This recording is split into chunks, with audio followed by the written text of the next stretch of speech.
There are mornings that arrive not with light, but with weight. You open your eyes, and before you even remember where you are, before the world has fully assembled itself around you, you feel it. That hollow space beside you, that absence that has somehow learned to breathe, that quiet which has its own heartbeat. For 5 years I had been waking up to that quiet. My name is Elinor, and I want to tell you something today, something I have not spoken aloud to anyone. Not to my sister, not to my therapist, not even to the walls of this old house, which know more about me than any person alive. I want to tell you about a letter. But before I can tell you about the letter, I have to tell you about him. His name was Daniel. Daniel was not the kind of man who announced himself when he walked into a room. He didn't fill space with noise or laughter or grand gestures. He was the kind of man who sat down quietly beside you, handed you a cup of tea at exactly the right temperature, and somehow made you feel like the entire world had slowed to something manageable. We met in the most ordinary way possible, a library, a Tuesday afternoon. 2 people reaching for the same book, a worn copy of a collected volume of poetry.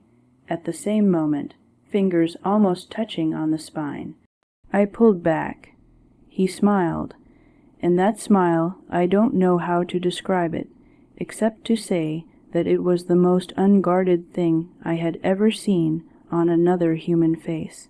Not a charming smile, not a practiced smile, just pure, simple, unashamed gladness, as if my reaching for that book at that exact moment was the finest thing that had happened to him all week. "You take it," he said. "I've read it before." "Then why were you reaching for it?" I asked.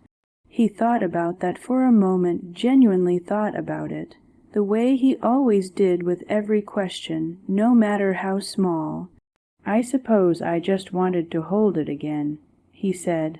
"Some things are worth holding twice." I took the book. He asked if he could sit with me while I read. I said yes. We talked for 4 hours. We were married 3 years later. Our life together was not a storybook. It was not a fairy tale. It was something far more beautiful than either of those things, because it was real. We had arguments that lasted too long, and apologies that came too slow. We had quiet Sunday mornings that stretched like golden ribbons through the house. We had a garden that Daniel tended with more care than he gave almost anything else, except me. He always said the garden was his way of believing in the future. "You plant something," he would say, kneeling in the earth with his hands dark with soil, "and you are making a promise to a day you haven't lived yet. That's faith. That's what faith looks like." I think about that now. I think about it every time I look out the kitchen window at the garden he planted, still growing, still blooming, still keeping the promises he made to all those unborn days. And I think about the fact that he never got to see those days. Daniel died 5 years ago. It was a Tuesday again, the same day of the week we met. I have never fully decided whether that is something meaningful or simply the way grief tricks the mind into searching for patterns in what is only pain. The official account, the account written in documents and reports, and quietly communicated to me by people who spoke in careful, practiced voices, was that it was an accident, a fall in our own home on the stairs leading down, and for 5 years I believed them. I believed them because I needed to believe them. Because the alternative, the idea that there was something more to it, something darker, something I had been kept from knowing, was a thought I could not hold without feeling the ground disappear beneath me, so I wrapped myself in grief, the way you wrap yourself in a coat in winter. I went to my therapist. I kept the garden. I kept the house. I kept his books on the shelves exactly where he had left them. I kept his reading glasses on the small table beside the armchair where he used to sit. I kept everything. I kept everything because everything was all I had left. And then, 3 weeks ago, a letter arrived. It came in a plain envelope, cream-colored, the kind you find in the back of a desk drawer, ordinary and unremarkable. My name was written on the front in Daniel's handwriting, that careful, slightly tilted script I would recognize anywhere. The handwriting I had seen on birthday cards and grocery lists and little notes left on the kitchen counter when he went to work early. For Elinor, please open 5 years after my passing. Nothing else on the outside. I stood at the front door for a very long time, holding that envelope. My neighbor, Mrs. Harrow, had found it while helping me sort through some things in Daniel's old study, a room I had kept locked for the better part of 5 years. She had called me in with a strange expression, holding it gently between 2 fingers as if it were fragile, as if it were made of something other than paper. "Did you know about this?" she asked. I shook my head. She placed it in my hands and said nothing else. She gathered her things, touched my arm softly, and left me alone. I carried that envelope to the kitchen table. I set it down.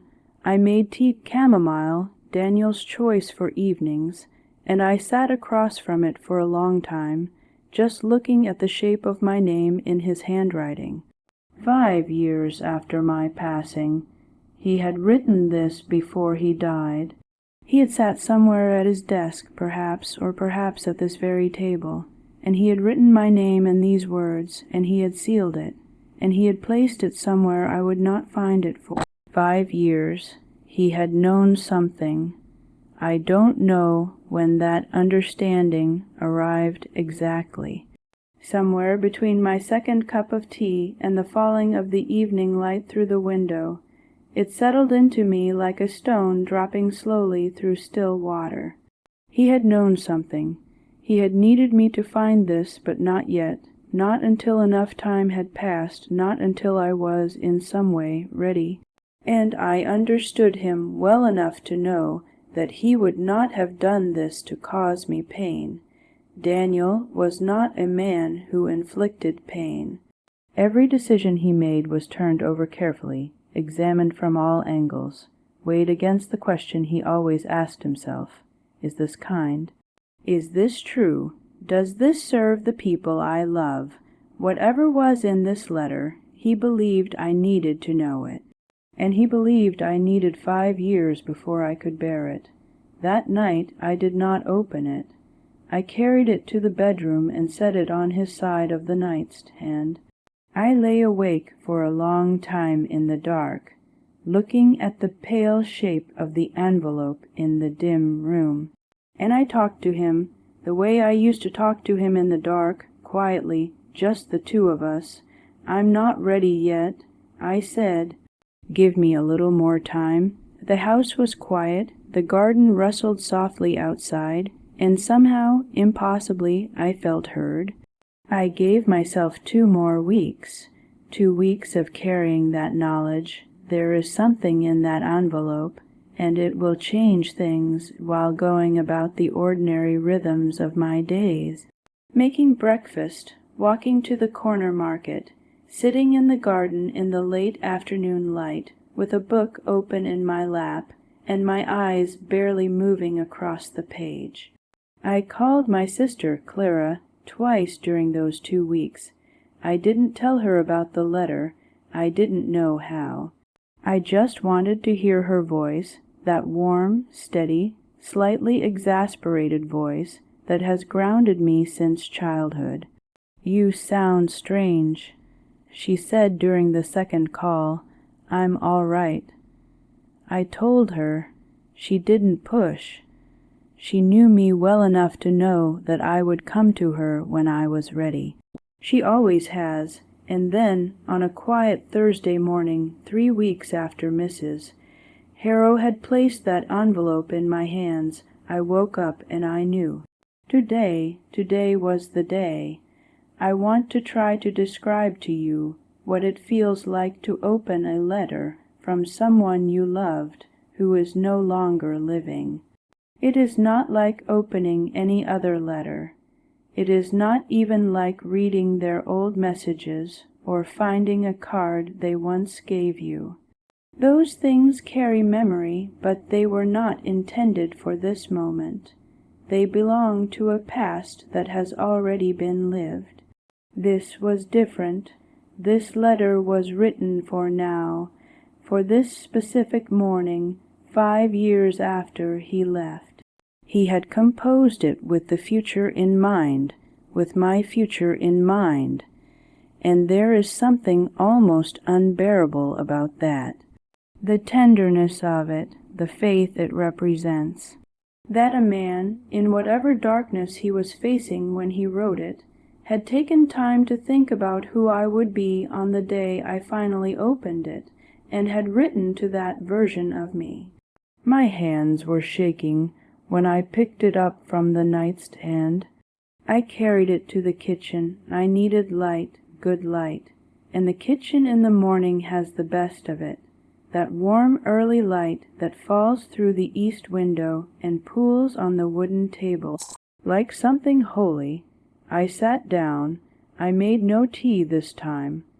I simply sat, and with trembling hands I opened the envelope. The letter was 3 pages long, written on the same cream-colored paper in his careful handwriting. The ink was dark. He always used a good pen, a small indulgence he allowed himself. I could see the slight impression of each letter, the way his pen had pressed into the page. I will not read you every word. Some of it is only mine, but I will share what I can, because I truly believe that he would want this story told. He always believed in the power of truth to heal. He always began simply, "My darling Elinor, if you are reading this, then 5 years have passed. And if 5 years have passed, then I hope with everything in me that you have been tending yourself with the same care you gave to the garden. I hope you have been eating well and sleeping sometimes and letting the people who love you in. I hope you have not kept yourself too locked away." I had to stop there. I pressed my hand flat against the page and breathed, because of course he knew. He knew that I would lock myself away. He knew me. I kept reading. There are things I need to tell you that I was not able to say while I was living. Not because I didn't trust you. I have never trusted anyone the way I trust you, but because I was afraid. And I am not ashamed to admit that now. I was afraid, and the fear made me selfish, and I kept things from you that you deserve to know. I need to start with this. What happened to me was not an accident. I read that sentence 3 times. The kitchen was very quiet. The light lay still on the table. Outside, somewhere in the garden, a bird was singing, that small, bright sound entirely indifferent to the fact that my entire understanding of the last 5 years had just shifted beneath me like a fault line giving way. What happened to me was not an accident. I need you to know that first and most importantly, so that you do not carry guilt. You did nothing wrong. You could not have prevented it.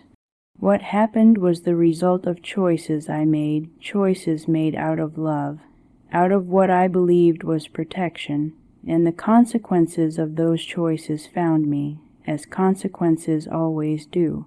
He went on. He told me about the room.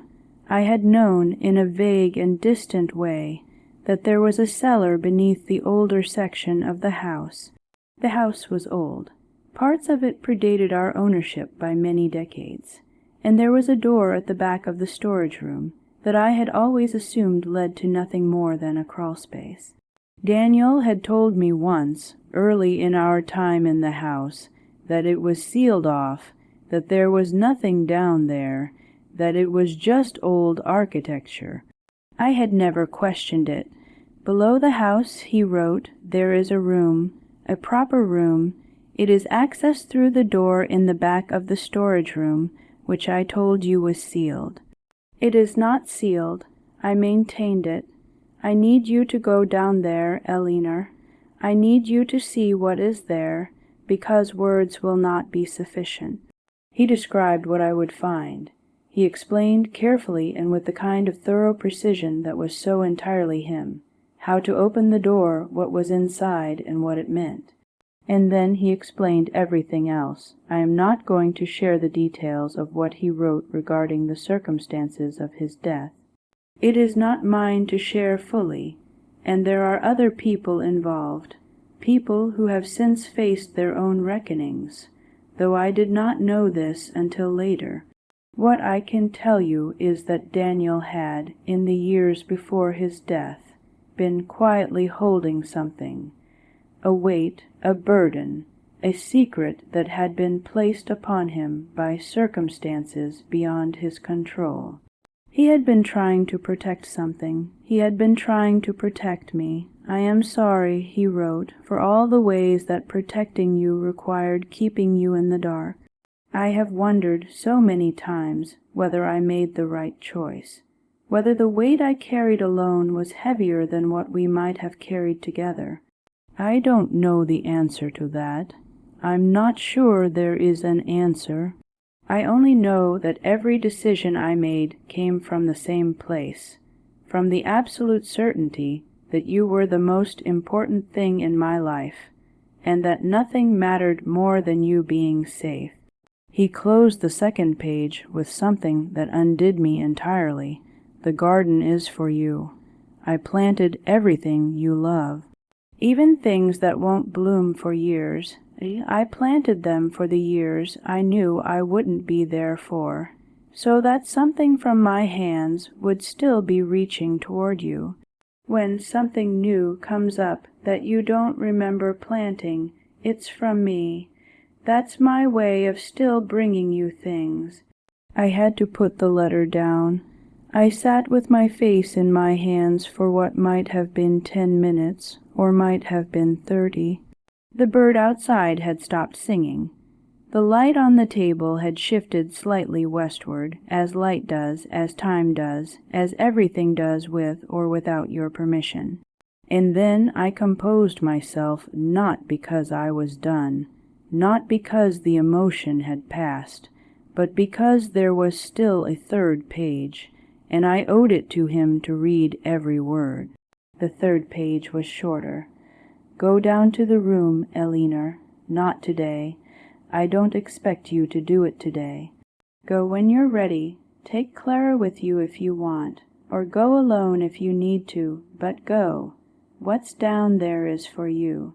And one more thing, the most important thing, the thing I should have said more, the thing I should have made sure you heard every single day. You were my book reached for twice. You were everything I meant when I talked about planting things for the future. You were the reason I believed in unborn days. Whatever you find down there, whatever you make of all of this, please carry that with you.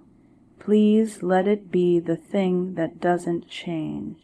I love you, I love you, I love you, always and beyond. Daniel, I did not go down that day.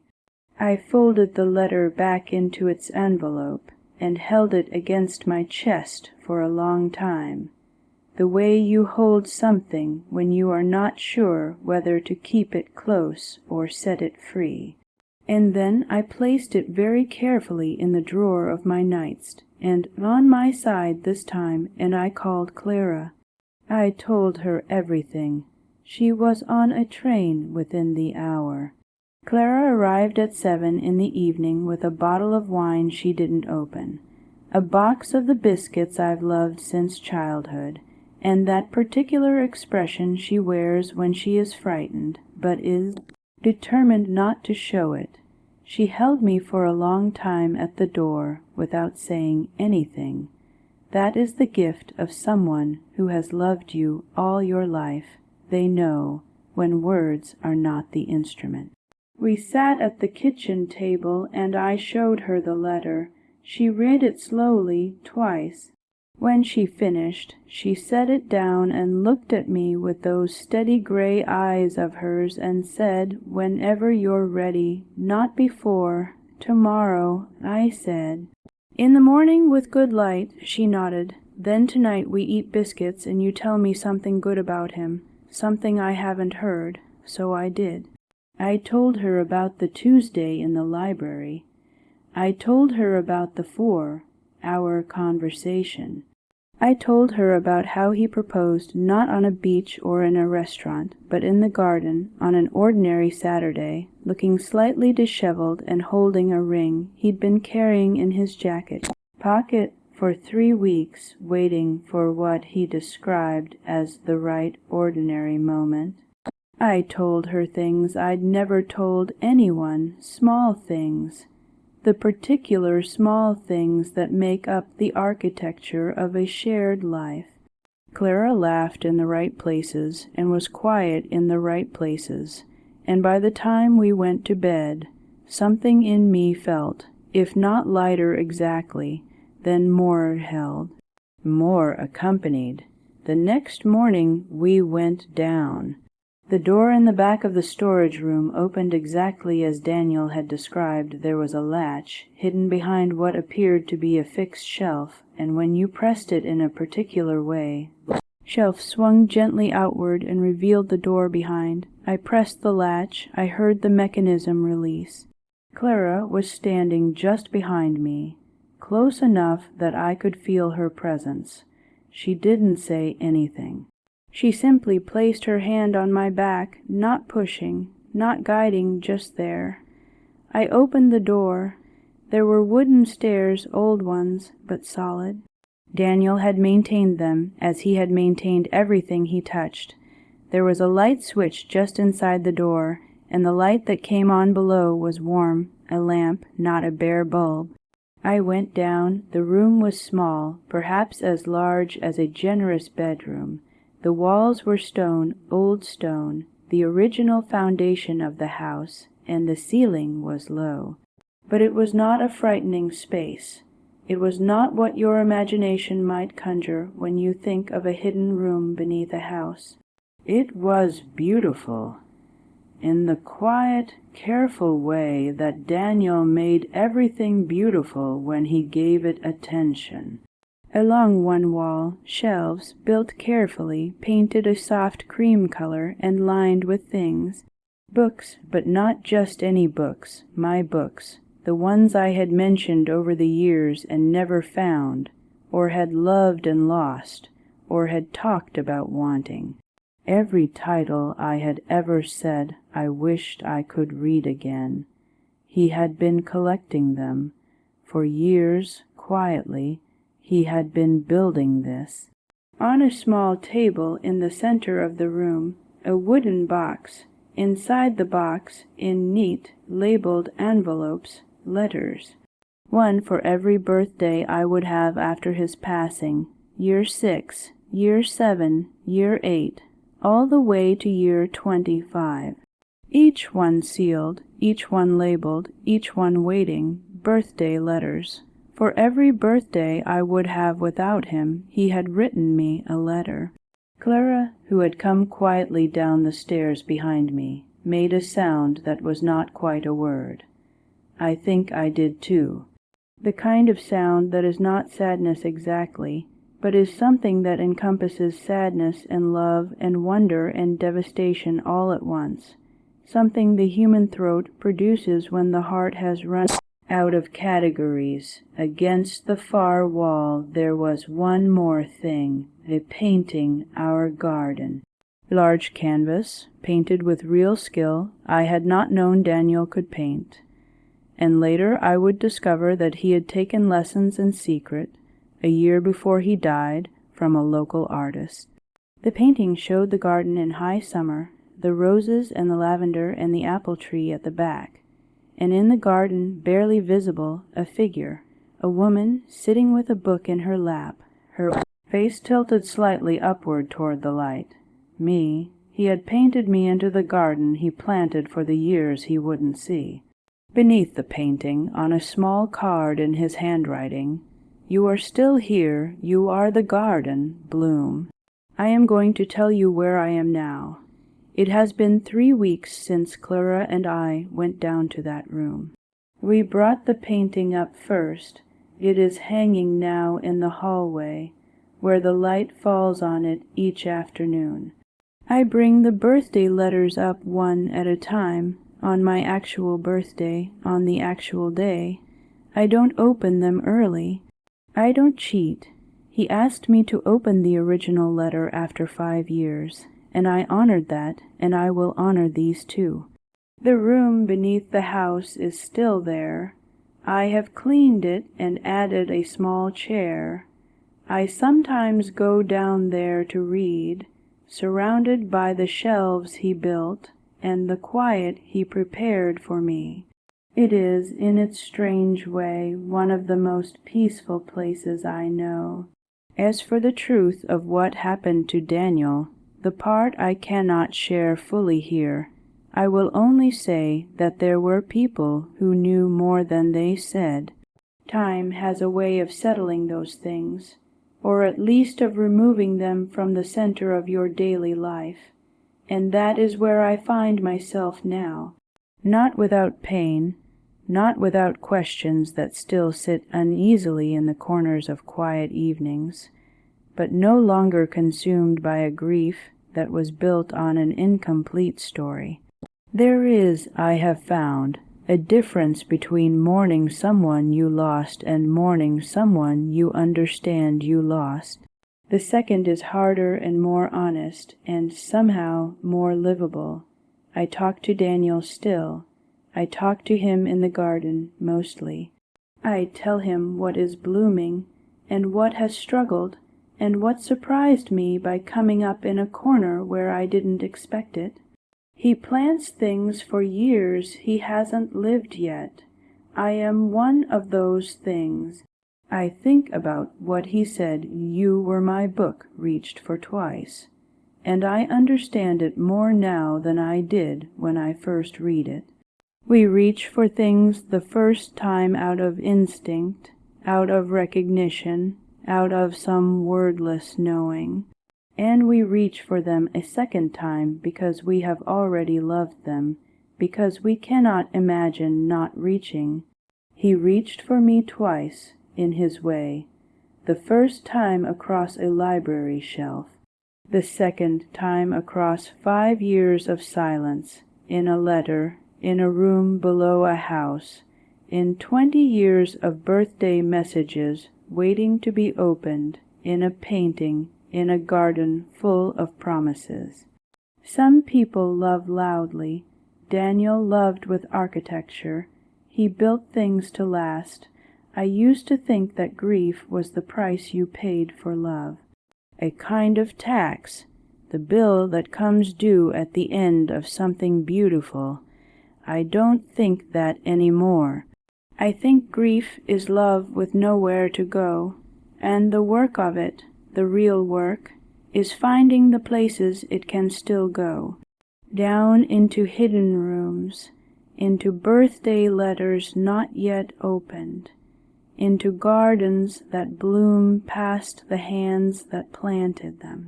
I am 53 years old. I have 20 years of birthday letters waiting for me. I have a garden that still surprises me. I have a painting in my hallway of a woman sitting with a book, her face turned upward toward the light. I have a library of books he collected in secret, because he knew what I loved and he wanted to keep giving it to me. I have Clara. I have this story, which I have now told, and which I hope carries something useful to whoever is listening, not advice. I would never presume to offer advice, but something more like company.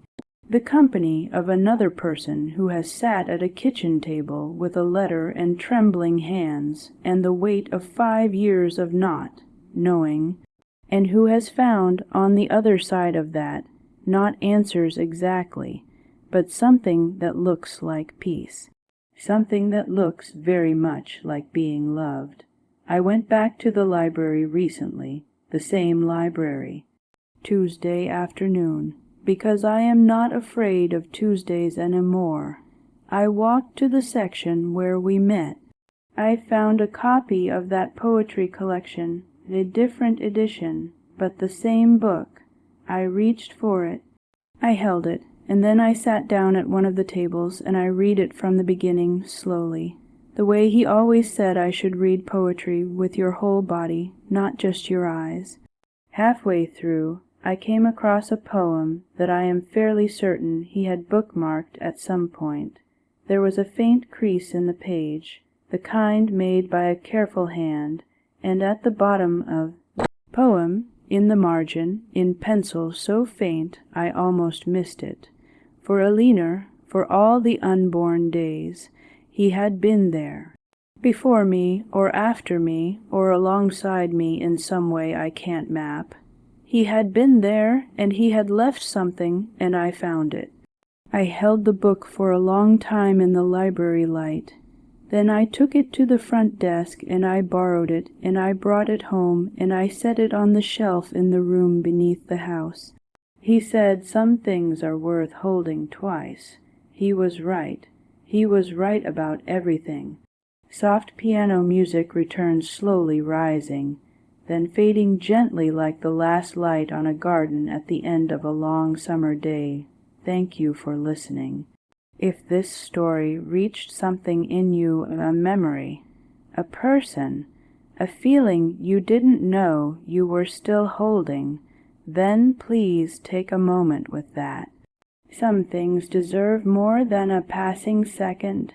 Take care of the people around you, leave letters, plant things. And if someone once loved you well, carry it forward. That's what they meant for you to do with it.